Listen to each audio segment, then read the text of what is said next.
আল্লাহ তো সবকিছু নিয়তি লিখে রেখেছেন যে অমুক লোক ভালো হবে না খারাপ হবে, সে কাউকে খুন করবে কি করবে না, বা কাউকে ধর্ষণ করবে কিনা, অথবা চুরি করবে কিনা, অথবা ভালো কাজ করবে কিনা, সে বেহেশতে যাবে নাকি দোজখে, সবকিছু আগেই লেখা থাকলে আমরা কি করব? এখানে কার দোষ? যদি কাউকে খুন করি, আল্লাহ আমার কদরে লিখেছেন, আমি খুন করবো আর করে ফেললাম, এই দোষটা কার? দোষ তো আল্লাহর। তাহলে আমাকে দোজখে পাঠানো হবে কেন? আর এটা খুবই লজিক্যাল প্রশ্ন। এই প্রশ্নের উত্তরে বলবো, আমাদেরকে এই কদর বা নিয়তির ধারণা আগে বুঝতে হবে যে আল্লাহ সুবহানাহু ওয়া তাআলা আগে থেকে লিখে রেখেছেন একটা মানুষ কখন জন্মাবে, তারপরে সে কোন দেশে জন্মাবে, কখন মারা যাবে, কোন দেশে মারা যাবে। আল্লাহ পবিত্র কোরআনে বলেছেন সূরা ইসরা অধ্যায় 17 আয়াত নম্বর 14 যে যখন কোন শিশু জন্ম নেয় তার কর্মগুলো আমি তার গ্রীবালগ্ন করে দিই। একজন মানুষের ব্যাপারে আল্লাহ জানেন সে কি কি করবে, ভালো না খারাপ, সঠিক না বেঠিক, সে বেহেশতে যাবে নাকি দোজখে যাবে। যে ধরেন একটা ক্লাসে একজন টিচার পড়াচ্ছেন 100 জন ছাত্রকে প্রায় 1 বছর ধরে, আর পরীক্ষা শুরুর আগে টিচার অনুমান করলেন যে এই ছাত্রটা এবারের পরীক্ষায় ফার্স্ট হবে, ফার্স্ট ক্লাস ফার্স্ট, এই ছাত্র পাবে সেকেন্ড ক্লাস, এই ছাত্র করবে ফেল। এটা আমি উদাহরণ হিসেবে বলছি। এর কিছুদিন পরে পরীক্ষা হয়ে গেল, প্রথম ছাত্র হলো ফার্স্ট ক্লাস ফার্স্ট, এই ছাত্র সেকেন্ড ক্লাস, আর ওই ছাত্রটা করলো ফেল। এখন আপনাদের প্রশ্ন করি, যে ছাত্র ফেল করেছে সে কি টিচারকে বলবে আপনি বলেছিলেন যে আমি ফেল করব তাই ফেল করেছি? এখানে দোষটা কার? টিচারের নাকি ছাত্রের? কার দোষ?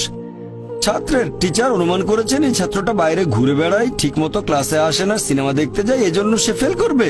ওই ছাত্র মোটামুটি মাঝারি, এই ছাত্র খুব মেধাবী, অনেক পরিশ্রম করে, তাই টিচার পরীক্ষা শুরু হওয়ার আগে অনুমান করেছেন এই ছাত্র হবে ফার্স্ট ক্লাস ফার্স্ট, এই ছাত্র সেকেন্ড ক্লাস, ওই ছাত্র ফেল। তারপর আসলে ওই ছেলে ফার্স্ট ক্লাস ফার্স্ট, এই ছেলে সেকেন্ড ক্লাস, আর ওই ছাত্র ফেল। টিচার অনুমান করেছেন, তার মানে এই না যে দোষটা টিচারেরই হবে। টিচার সবাইকে পড়িয়েছেন সঠিকভাবে, সমানভাবে। একইভাবে আল্লাহ সুবহানাহু ওয়া তাআলার আছে ইলমে গায়েব, তিনি ভবিষ্যৎ সম্পর্কে জানেন। কিছু জিনিস ঠিক করা আছে যে এই লোকটা জন্মাবে অমুক দেশে, জন্মাবে অমুক দিনে, আর সে মারা যাবে অমুক দেশে অমুক তারিখে, ইত্যাদি ইত্যাদি। তার পরিবেশ ধনী হবে নাকি গরিব হবে, তবে পছন্দটা এখানে আপনার। যেমন ধরেন 12 স্ট্যান্ডার্ড পাশ করার পরে অপশন আপনার হয়তো ইঞ্জিনিয়ার হবেন, অথবা ডাক্তার হবেন, বা একজন আইনজীবী। এখানে পছন্দ আপনার, ঠিক করলেন আপনি হবেন ইঞ্জিনিয়ার। এখন আল্লাহ এটা আগে থেকেই জানেন যে 12 স্ট্যান্ডার্ড পাশ করার পরে আপনি ইঞ্জিনিয়ার হওয়ার চেষ্টা করবেন, তাই আল্লাহ আগে লিখে রেখেছেন। ব্যাপারটা এমন না যে আল্লাহ লিখে রেখেছেন বলে আপনি বেছে নিচ্ছেন। যেহেতু আপনি এটাই বেছে নেবেন, তাই আল্লাহ আগে লিখে রেখেছেন। এখানে পছন্দ আপনার, তবে আল্লাহ আপনার পছন্দ জানেন। যেমন ধরেন একটা রাস্তার মোড়ে আসলেন, সামনে 5টা রাস্তা, রোড নাম্বার 1, 2, 3, 4, 5। এখানে পছন্দ আপনার, বেছে নিতে পারেন রোড নাম্বার 1, 2, 3, 4, 5।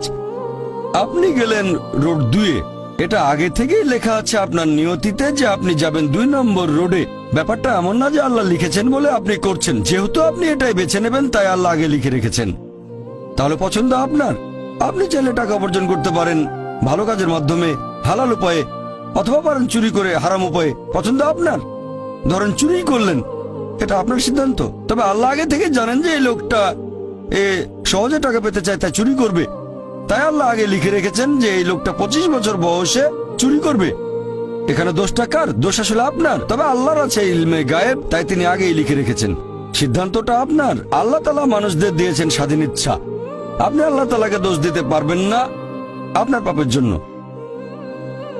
যদি আপনি দোজখে যান, যাবেন আপনার পাপ কাজগুলোর জন্য, আর যদি বেহেশতে যান সেটার কারণ হবে আল্লাহ সুবহানাহু ওয়া তাআলার অসীম করুণা।